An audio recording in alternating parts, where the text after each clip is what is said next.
J'étais tranquillement en train de monter ma vidéo sur l'affaire Pellico quand tombe le scandale de Betaram.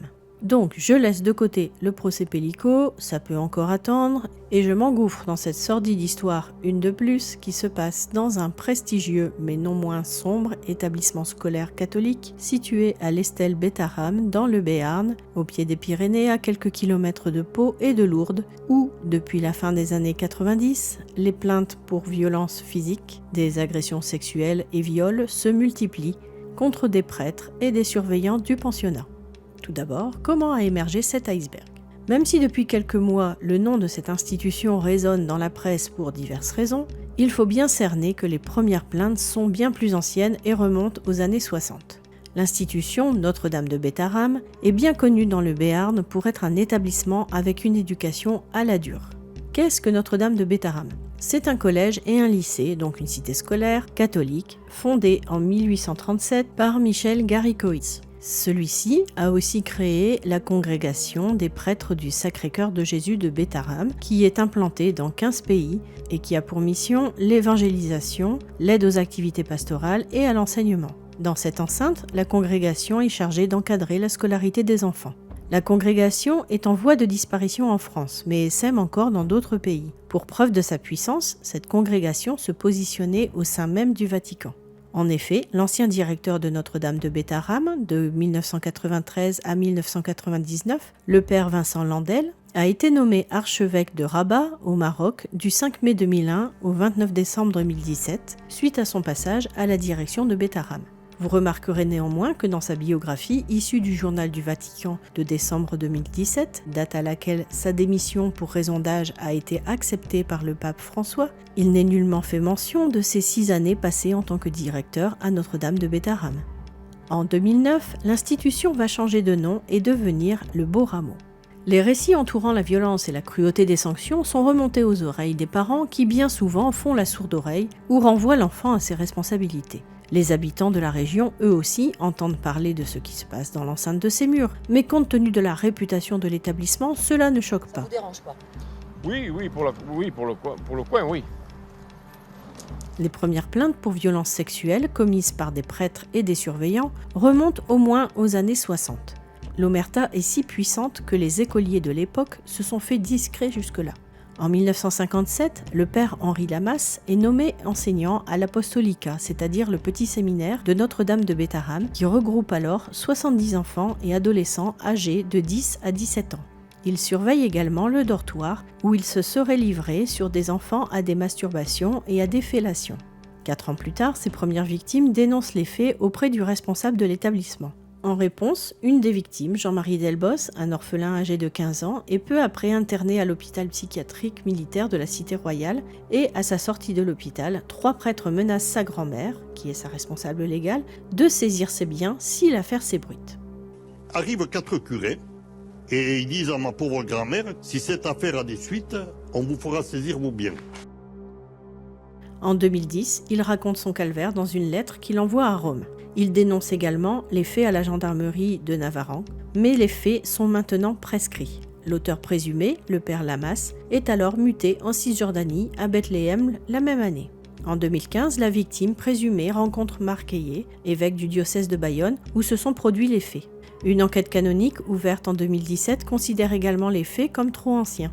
En 2018, le père Henri Lamas, supérieur de la communauté de Bethléem, revient à Betaram pour y prendre sa retraite dans l'EHPAD communal situé au sein de sa congrégation. En 2025, à l'âge de 94 ans, Henri Lamas réside encore à l'EHPAD de Betaram sans avoir fait l'objet de sanctions canoniques. Il continue de nier les faits qui lui sont reprochés et assure toujours la messe de l'EHPAD de Betaram tous les jeudis matins. Ceci est ressenti comme une provocation pour les victimes. Ce prêtre a été reconnu coupable par l'Église qui a indemnisé une des victimes.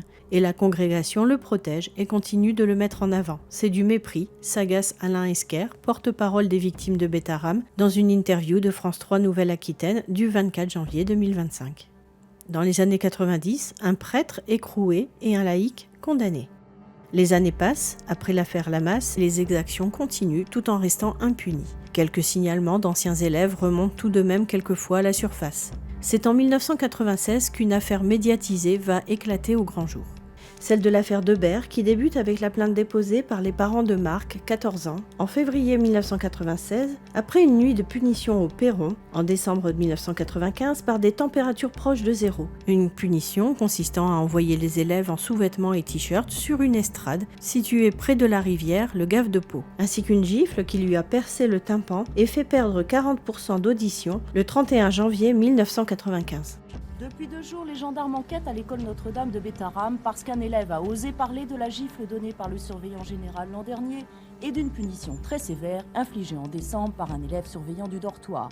1 heure debout sur le perron en pleine nuit, en petite tenue par 0 degré. Et le 20 février 1996, le père de Marc dépose la première plainte contre l'établissement pour violences volontaires et sévices et traitements dégradants commis par le surveillant général et un élève de première qui surveille l'internat du collège. Le père Landel, directeur de ce pensionnat privé, nous a confirmé ce matin tous les faits, mais il ne veut témoigner que devant la justice. Depuis, une professeure de mathématiques a saisi elle aussi le même avocat que la famille Lacoste, victime d'une bousculade entre élèves dans la cour. Elle a le nez cassé et espère que cet accident n'a rien de volontaire. Cet incident se passe dans un contexte particulier qui est le suivant. J'avais signalé à plusieurs reprises des comportements qui me semblaient anormalement agressifs à l'égard des élèves. Le rectorat de Bordeaux enverra tout de même en avril 1996 un inspecteur d'académie vie scolaire faire une inspection de l'établissement qui malgré tout ne révélera, mis à part quelques détails du type ne pas donner à des élèves du lycée la responsabilité de la surveillance de l'internat du collège, aucun fait de violence dans l'établissement. Pour clore ce chapitre, le surveillant général a été condamné à 5 000 francs d'amende avec sursis. Mais les victimes n'ont pas eu le soutien attendu car un comité de soutien à Bétharram s'était alors formé pour monter au créneau et défendre l'établissement. Mais on peut dire que c'était l'une des premières fois que la chape de silence qui pesait jusque-là sur le collège s'était fissurée. À peine 2 ans plus tard, c'est le père Sylvier Caricart, directeur de Notre-Dame de Bétharram de 1987 à 1993, qui est mis en examen pour viol et agression sexuelle sur mineurs de moins de 15 ans par personne abusant de son autorité. Les faits auraient eu lieu entre janvier et mai 1988 sur un élève du collège, pensionnaire de l'internat, âgé de 10 ans et demi. Le directeur conteste les accusations et porte plainte pour dénonciation calomnieuse. Dans cette affaire, 2 autres personnes sont mises en cause sans toutefois être poursuivies, le surveillant général et un surveillant, que nous retrouverons plus tard dans l'affaire de 2024. Le 28 mai 1998, le père Caricart est placé sous mandat de dépôt et restera 2 semaines à la maison d'arrêt de Pau avant d'être remis en liberté le 9 juin. Le 6 juillet 1998, le père Caricart est autorisé à quitter la France pour rejoindre le siège de la congrégation à Rome. Mais fin 1999, une seconde plainte d'un ancien élève de Bétharram amène le procureur de la République à convoquer de nouveau l'ecclésiastique. Celui-ci, âgé de 58 ans, disparaîtra le 5 janvier 2000, soit 1 semaine avant de se présenter devant la justice française. Une lettre annonçant son suicide est retrouvée. Il nie toujours les faits et dénonce l'acharnement et le harcèlement qui le conduisent à la décision fatale. Son corps sera retrouvé le 2 février 2000 dans le Tibre. D'un homme qui a préféré la mort au soupçon. Le père Sylvier Caricart a mis fin à ses jours alors qu'il se trouvait à Rome. Son corps a été formellement identifié après avoir été repêché dans le Tibre. Ancien directeur de l'institution Notre-Dame de Bétharram, il avait été mis en examen pour viol sur mineur de moins de 15 ans et devait être entendu dans le cadre d'une 2e plainte. Pascal Cagnato, Emmanuel Kaufmann. C'est dans cet établissement réputé sévère que le père Caricart exerça la fonction de directeur de 87 à 93. C'est aussi dans le cadre de sa fonction qu'il fut mis en examen en 88 pour viol et tentative de viol sur mineurs de moins de 15 ans. Depuis cette affaire, le prêtre avait été rappelé à Rome près du pape en attendant le jugement. Un homme que l'on disait affecté par des accusations qu'il a toujours réfutées, un fardeau sans doute trop lourd à porter, selon son avocat. Avant de se suicider, le prêtre a laissé à ses proches une lettre expliquant son geste de détresse. Convoqué le 12 janvier dernier dans une autre affaire, il ne s'était pas présenté. Le père Caricart a préféré lui-même refermer ces 2 dossiers. Il est enterré dans le cimetière de la congrégation à l'Estelle Bétharram le 10 février 2000 en présence d'Elisabeth Bayrou, épouse de François Bayrou. L'identité du corps ayant été confirmée, l'enquête et la procédure pénale sont définitivement clos en mars 2001. En janvier 2001, une procédure civile à l'encontre de la congrégation est lancée pour défaut de surveillance. En 2003, l'institution Notre-Dame de Bétharram est condamnée pour ne pas avoir mis en œuvre les moyens nécessaires pour assurer la sécurité des élèves et d'avoir laissé se développer une ambiance malsaine, propice à favoriser le passage à l'acte de l'un de ses membres sur les pensionnaires. À partir de cette date, les prêtres ne dirigent plus l'établissement de Bétharram. Les langues se délient progressivement. Depuis la fin des années 90, les anciens élèves ont commencé à parler des violences et des abus subis dans leur enfance. Le problème, c'est que ce sont des victimes qui se croient des cas isolés, donc elles n'osent pas parler, et quand elles parlent, elles sont rarement crues. De plus, le temps joue contre eux avec la prescription des faits. En 2024, un ancien élève qui avait porté plainte pour viol contre le père Caricart a reçu 50 000 € de dédommagement de la Commission Reconnaissance et Réparation des abus sexuels dans l'Église, rapporte France 3 Nouvelle-Aquitaine. Quand Eric m'a avoué ce qui s'est passé, je vous garantis que ça m'a anéanti. Bétharram a brisé la vie de son fils et celle de la famille tout entière. Je veux arriver à une condamnation de l'institution pour ce qui s'est passé au collège de Bétharram. Et ce que je voudrais, c'est qu'il y ait d'autres parents qui aient le courage de me rejoindre pour témoigner. Les enfants ont déposé des plaintes, il faut que les parents en suivent. La parole se libère pour les anciens de Bétharram, surtout depuis la création en octobre 2023 d'un groupe Facebook par un ancien élève, Alain Esquer, les anciens du collège et lycée de Bétharram, victimes de l'institution. Fin janvier 2024, 20 plaintes ont été déposées au parquet de Pau pour des faits qui se seraient déroulés entre les années 70 et 90. Le procureur de la République a ouvert une enquête le 1er février. 13 plaintes ont été déposées le 11 février, dont 10 pour des faits d'agression sexuelle ou de viol. Ces anciens élèves dénoncent des faits commis par des prêtres, mais aussi par des laïcs. Avec les témoignages qui se multiplient dans la presse, les souvenirs remontent à la surface et la parole se libère. Et jour après jour, ce sont des dizaines de plaintes de victimes et de témoignages qui affluent à l'association Les Anciens du Collège et Lycée de Bétharram, victimes de l'institution. Dans ces plaintes, 8 concernent un surveillant qui était encore en fonction à l'époque du dépôt des plaintes. Le 15 février 2024, le chef d'établissement de l'ensemble scolaire Beau-Rameau, anciennement Notre-Dame de Bétharram, indique par voie de presse que le surveillant visé par 8 plaintes pour violence, agression sexuelle et viol n'est plus en poste depuis le 14 février 2024. Les victimes se regroupent pour que la justice trouve des coupables. Actuellement, plus de 130 plaintes ont été déposées. Le parquet de Pau doit définir quels faits sont prescrits ou non.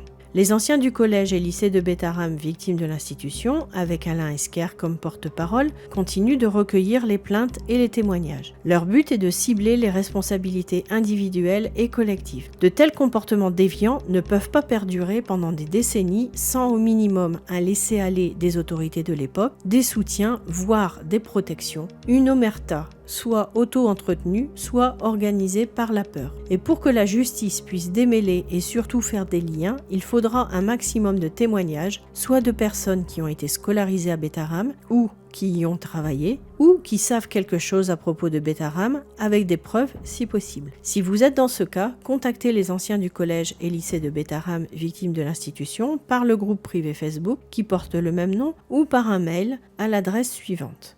Réseau, vous avez dit réseau. Effectivement, Alain Esquer pose la question dans le reportage de France 3 Aquitaine. Des comportements impunis et cachés. Et selon le porte-parole des victimes, il y aurait eu probablement des complicités bien établies. Ce que je constate, c'est que quasiment tous les pères directeurs, jusqu'à l'année 2000, ont été des agresseurs sexuels des enfants, avec toujours le même mode opératoire de prendre les enfants sur les genoux.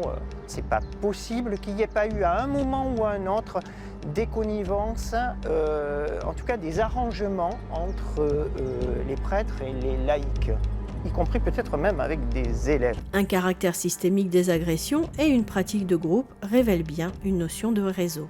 Sachant que la congrégation gère actuellement des structures humanitaires et éducatives dans les pays émergents, il serait intéressant que des journalistes d'investigation enquêtent sur ce qui se passe dans ces structures et ainsi cela permettrait de prouver ou d'infirmer l'existence de cet hypothétique réseau.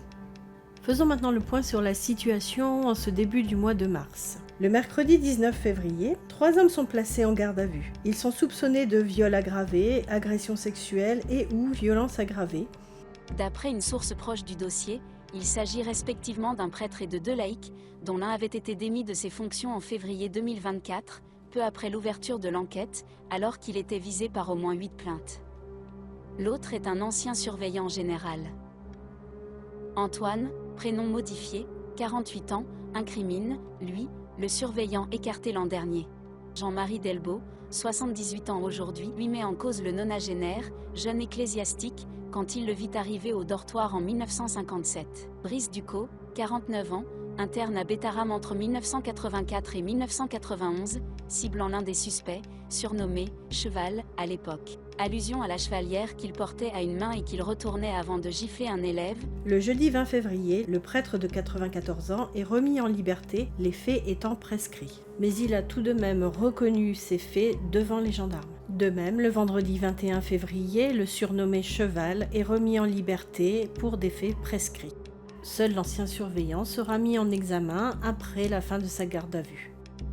Le 28 février, la congrégation s'exprime à travers un communiqué de presse. Elle y témoigne sa compassion à l'égard des victimes et assure son soutien et ses profonds regrets. Un peu plus tard, le 4 mars, elle annonce la création d'un nouveau fonds d'indemnisation et la mise en place d'une commission d'enquête dans les différents pays où la congrégation a des établissements.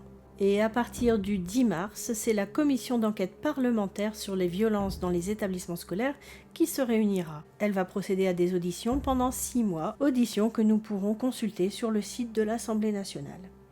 Cette affaire est bien sûr à suivre, et ce sera dans la rétrospective de la semaine pédocriminelle. Donc moi je vous dis à bientôt, prenez soin de vous.